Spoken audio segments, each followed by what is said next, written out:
banyak orang yang awal-awalnya itu kayak semangat, Iya, semangat sekali, 100% semangat Wes. ini Kak. Pokoknya aku harus hijrah. Pokoknya gunung pun kan kudaki. Lautan ku seberangi. Mm-mm. Jadi kayak semangat sekali begitu. Tapi sayangnya cuma di awal. Mm-mm. Nah, pertengahan banyak ikut arus, kemudian apalagi kan semakin kita berubah menjadi lebih baik itu hujan semakin datang di Kak. Betul sekali. Justru kayak mau ki ini berubah jadi lebih baik, mau ki ini semakin dekat sama Allah, tapi kenapa itu kayak masalah datang silih berganti. Nah, bagaimana itu Kak supaya semangatnya itu tidak cuma di awal, tapi di tengah sampai akhir hayat hidup Kak. Oke, Masya Allah. Jadi hijrah itu menurutku dia adegan dewasa. Maksud saya adegan yang hanya bisa dilakukan oleh orang-orang yang berpikiran dewasa gitu maksudnya. Jadi Tidak untuk balita. iya, bukan untuk balita ya. Balita belum. Jadi memang butuh jiwa yang tough, punya grit mentality ya, punya mental yang baja, mental yang kuat untuk melakukan aktivitas hijrah ini karena kita berada di tengah-tengah lingkungan yang support system kita itu tidak mendukung untuk hijrah.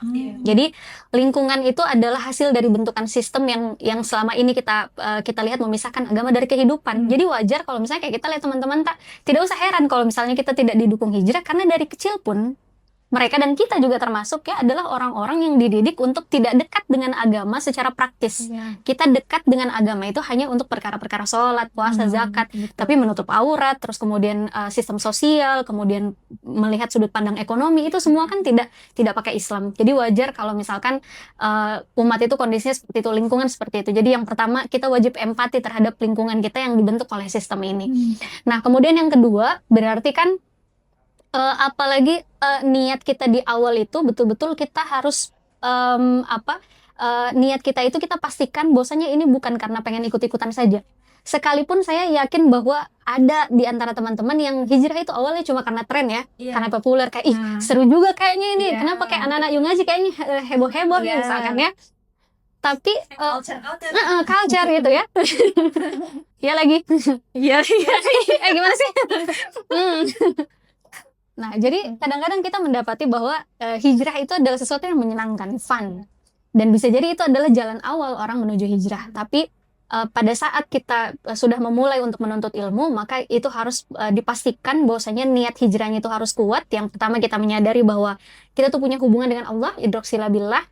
Karena itu yang akan menemani kita sepanjang aktivitas. Jadi pada saat misalnya ya, selesai mini kajian misalnya 2 jam, habis itu pergi ke teman-temannya, diajak lagi pergi nonton. Ya Allah, sudah mah ini 2 jam, ada kebimbangan gitu ya. Apalagi film-film baru yang muncul itu, Masya Allah sangat bagus-bagus gitu ya. Jadi ada perasaan kayak ingin apalagi ingin ikut arus lagi ya. Nah, tapi makanya saya bilang di awal tadi, ketika kita awal hijrah kita harus pastikan 3 hal. Yang pertama, mafahim kita itu betul atau persepsi kita itu betul. Tadi kita sudah bahas di awal ya bahwa sudut pandang kita terhadap sesuatu itu akan mempengaruhi tingkah laku kita. Kemudian yang kedua, ada yang namanya makoyes atau standar kehidupan. Standar kita dalam memandang sesuatu itu harus selalu berdasarkan apa yang disukai dan dibenci oleh Allah. Kalau cuma apa ya bahasanya, sampai temanku bilang seperti ini.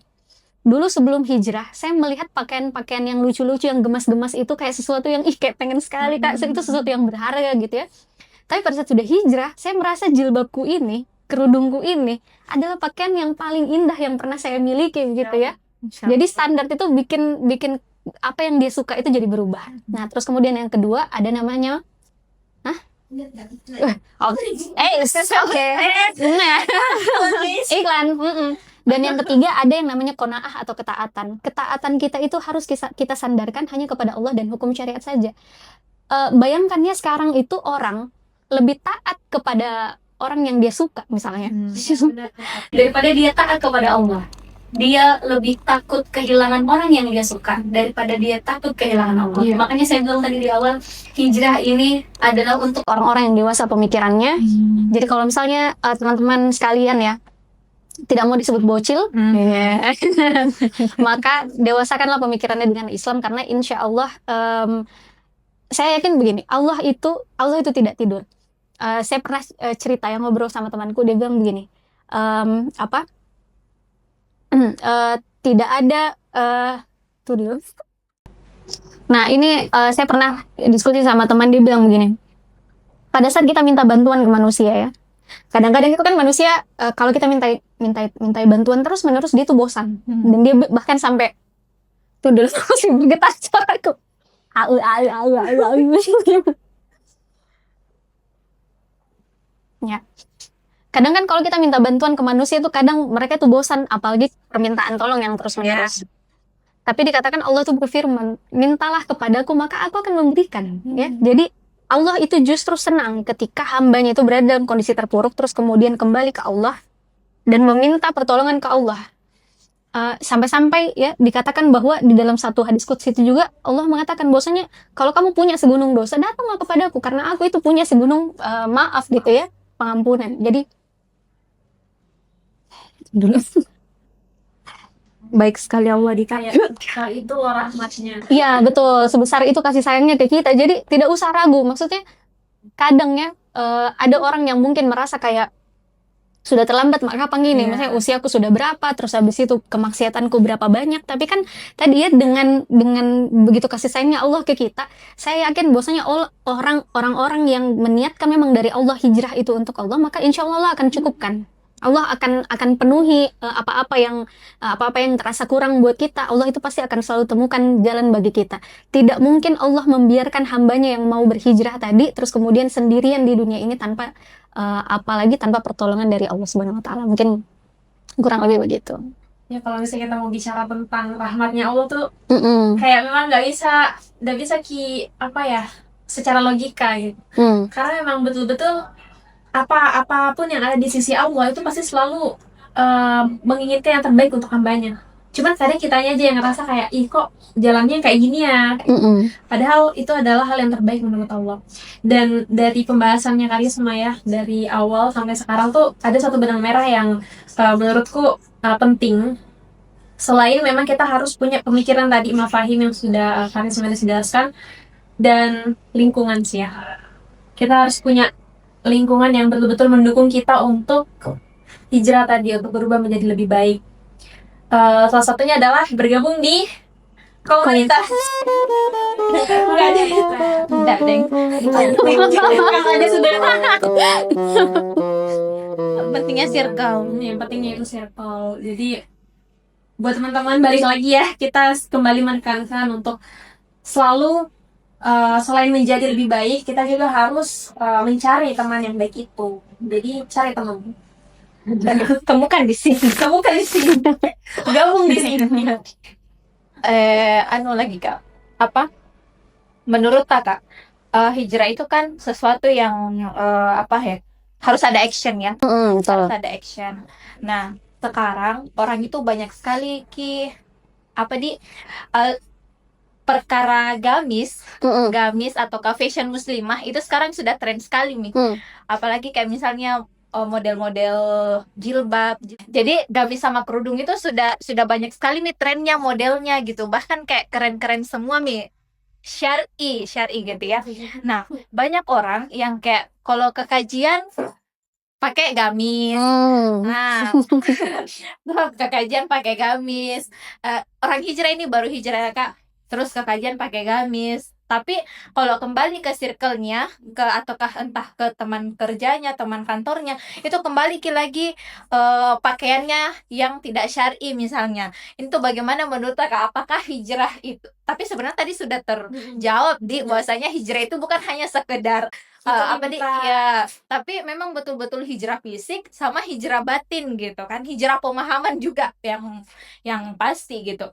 Nah, bagaimana menurut Pak tentang fenomena ini sebenarnya? Karena kayak banyak juga yang ku dapat di teman-temanku bahwasanya ketika dia sudah memutuskan untuk hijrah, kalau dia datang ke kajian, masya Allah tabarakallah ukti-ukti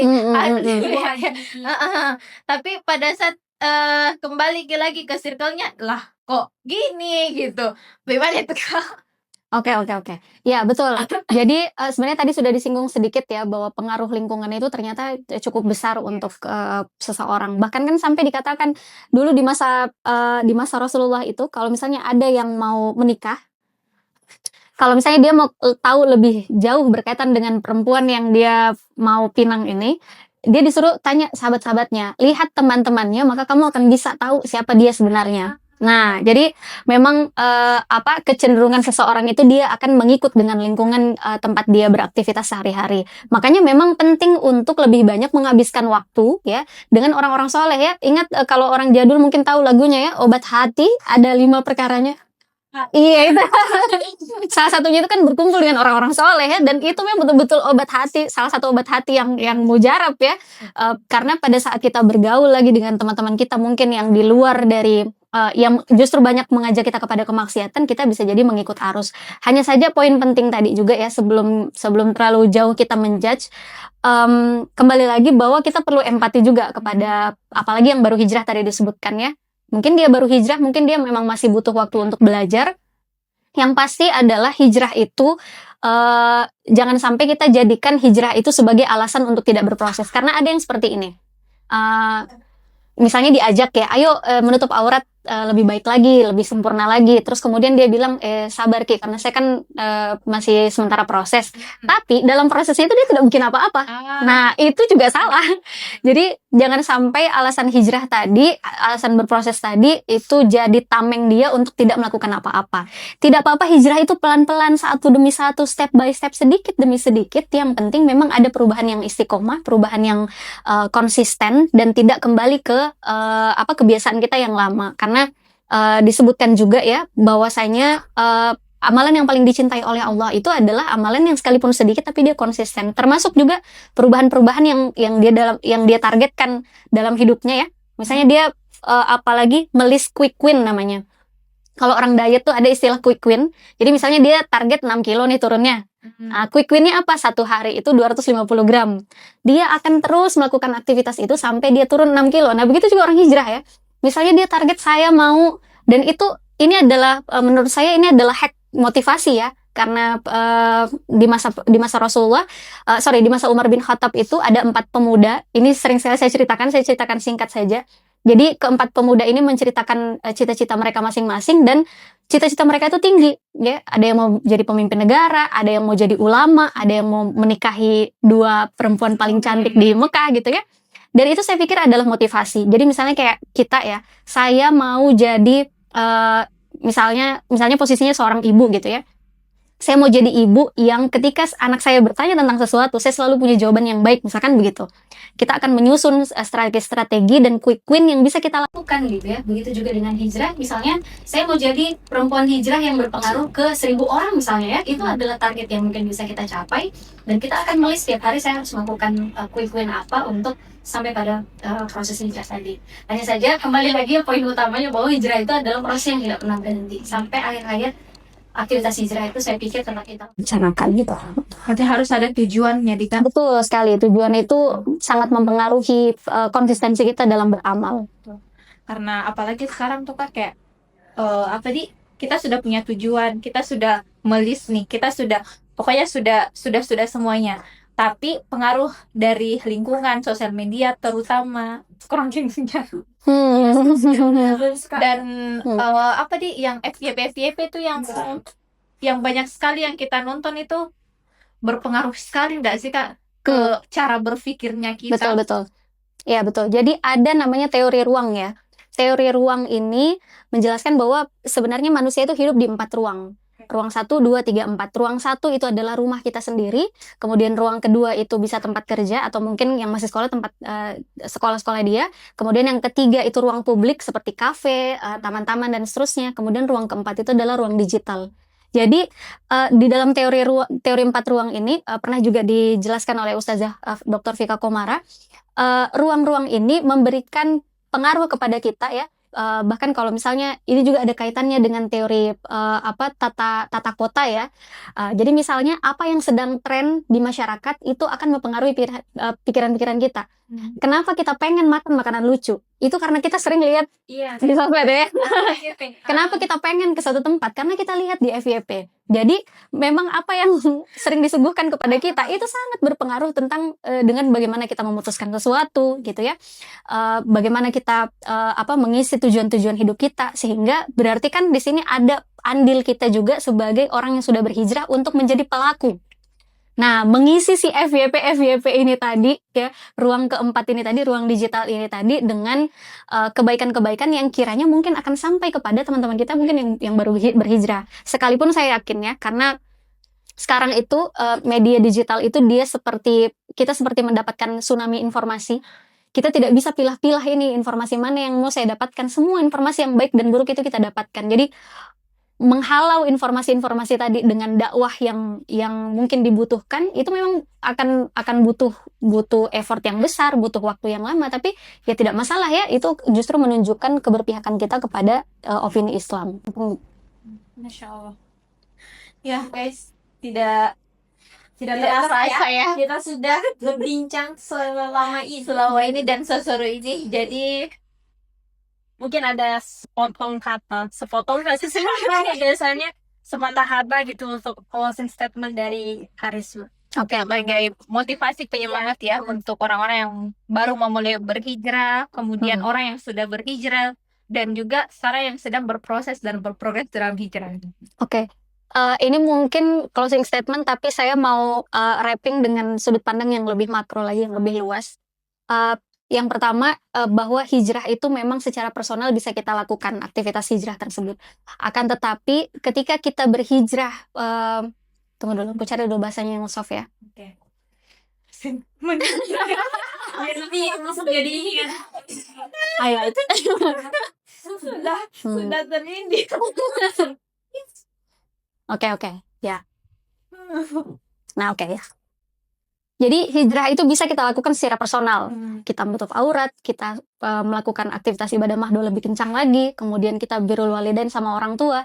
Tapi ada perkara-perkara yang tidak bisa kita lakukan sendiri, melainkan itu harus disupport oleh sistem yang juga berbasis juga disupport oleh sistem yang berasaskan Islam gitu ya.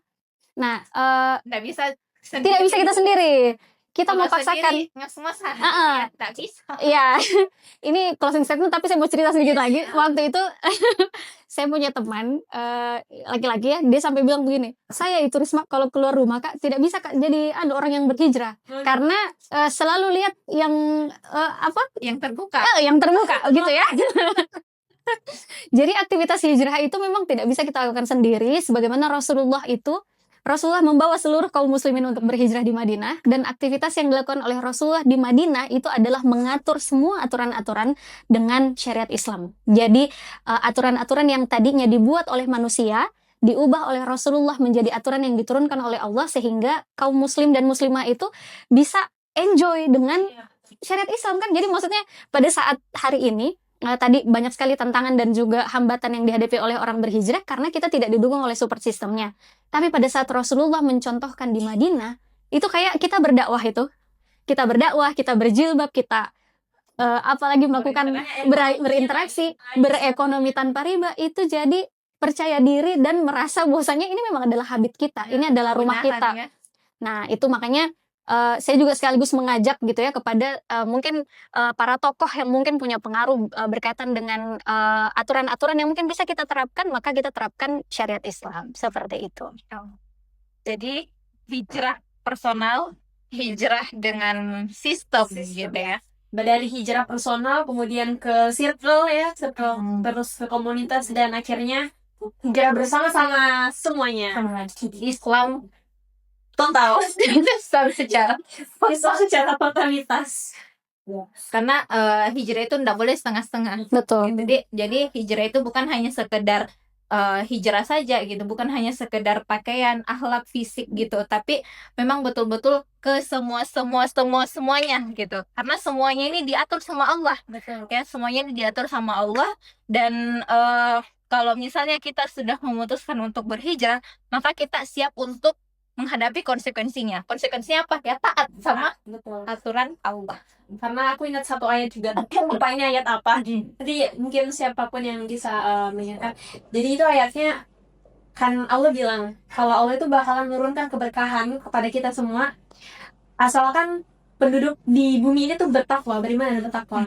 Maka Allah akan menurunkan keberkahan. Jadi kayak luar biasanya gitu loh, kalau ternyata secara kolektif kita bertakwa pada Allah Subhanahu wa taala. Oke guys, ya, itulah episode 2 kita hari kali ini. Itu oke guys ya, itulah episode 2 kita kali ini bersama Kak Arisma Des dan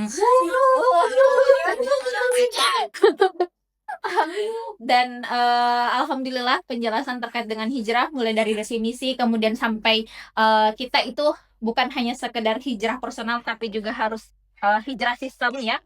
Dan sudah dijelaskan tadi sama Kak Arisma. Syukron jazakillah khair atas ilmunya Kak ya. Dan teman-teman semuanya jangan bosan-bosan lihat muka kita karena kita di segmen selanjutnya akan pembahasannya lebih seru lagi gitu ya. pembahasannya akan Lebih dalam lagi.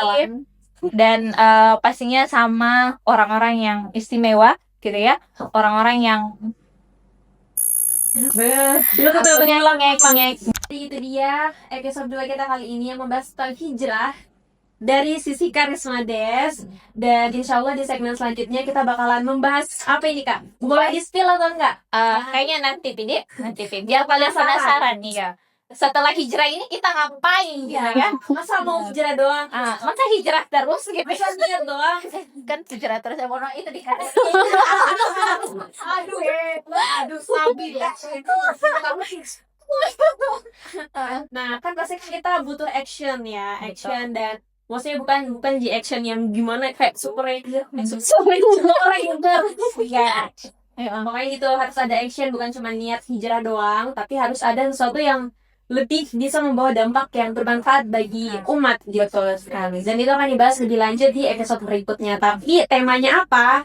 Kalian harus pantengin si YouTube-nya Yuk Ngaji Makassar. itulah